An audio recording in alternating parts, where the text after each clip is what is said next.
all these things are to throw more light on what to do when you are not sure of a substance and needed to be sent to the technical advisors or people with their technical eye to look at it for you. You name them as samples so that there will be no ambiguities. Now, identification. To identify a particular substance as dangerous substances, we normally use the UN number, the proper shipping name, and for identification purposes. When we talk about identification, when dangerous goods are offered for transport, it is essential that they can be identified as such in order to allow those in any way involved to take the necessary care and precautions.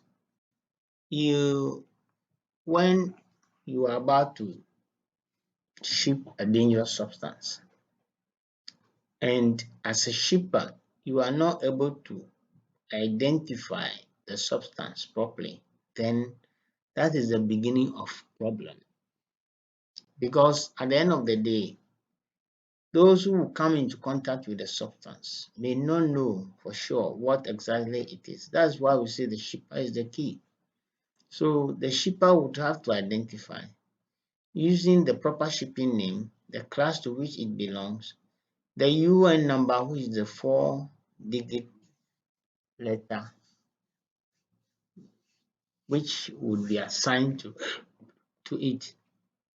Then the hazard labels or the placards or the signs and marks that will be placed on it. So to ensure that the substance or the material or article can be readily identified during transport, the proper shipping name, the class, and the UN number of a substance, material, or an article offered for the transport, and in the case of a material, a marine pollutant, the addition of marine pollutants shall be indicated on documentation accompanying the consignment.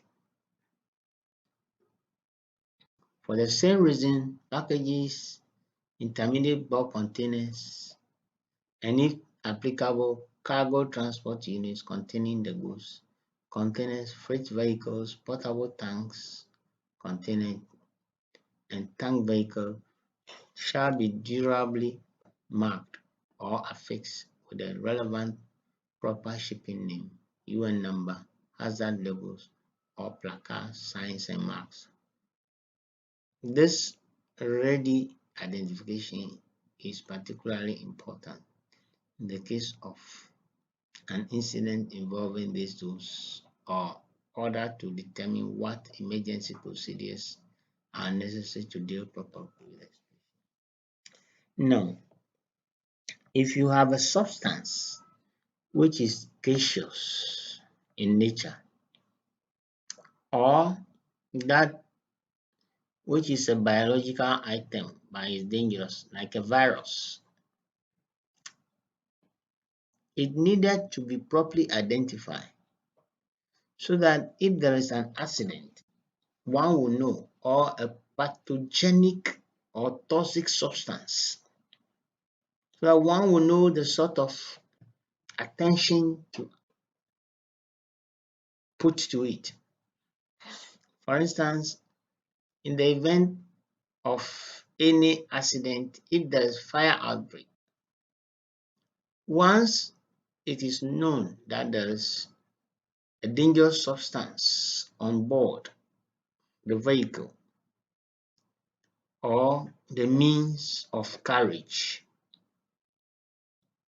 then the institutions that are concerned will know the sort of measures to take to ameliorate that incident, the accident which has occurred, and the incidences that will be flowing out of it.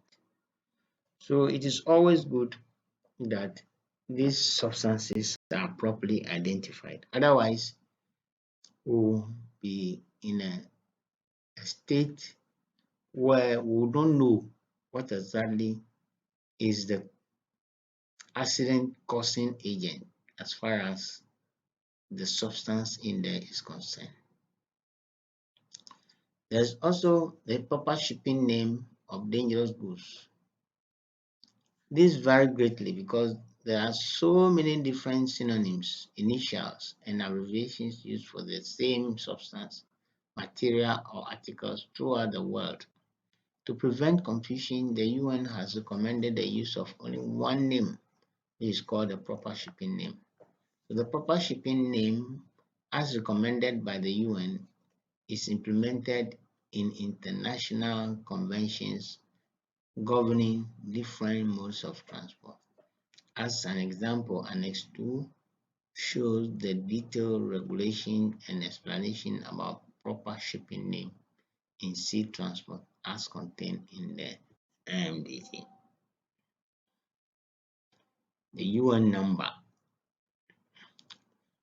In order to facilitate the identification of dangerous goods, the UN has assigned a specific number to each substance, material, or article, and generic or not otherwise specified entry which has been classified as dangerous during transport. These identification numbers, which are called the UN numbers, are 4-digit figures. Only the UN numbers below 1000 can be related to substances or articles of a particular class being class 1 explosives.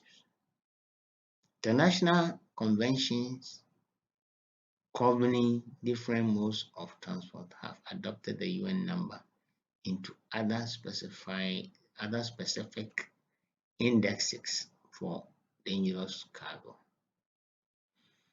We also have labels that are put on this thing. Sometimes a sign like a flame, like a skull of a human being, whatever, like fishes that have been, circled and crossed, whatever. These labels, they are and signs and marks give us the indication that the substances that you are carrying, they are dangerous.